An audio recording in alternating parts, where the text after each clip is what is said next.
जब बाधा उत्पन्न होता है ना तो फिर राग उत्पन्न हो जाता है, सुख अनुसारी राग। अगर कार्य पूरा नहीं हुआ तो मन दुखी हो जाता है, और कार्य यदि पूर्ण हो जाता है तो मन खुश हो जाता है।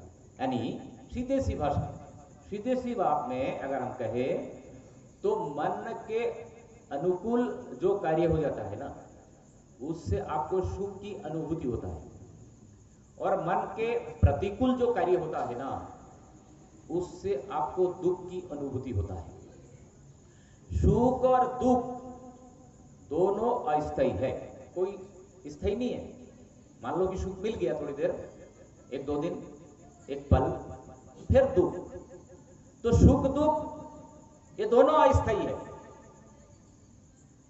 दुख चाहते नहीं और सुख छोड़ना नहीं चाहते। दुख नहीं चाहिए लेकिन सुख चाहिए।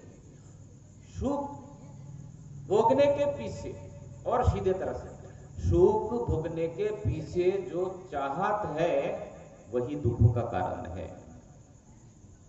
ध्यान देना, सुख भोगने के पीछे जो चाहत है ना, वही तो दुखों का कारण है। दुखों का कारण और कुछ नहीं है, क्योंकि चाहत है ना। इसलिए कहा कि तुम आसक्ति रहित रहो, कर्तव्य कर्म करते रहो।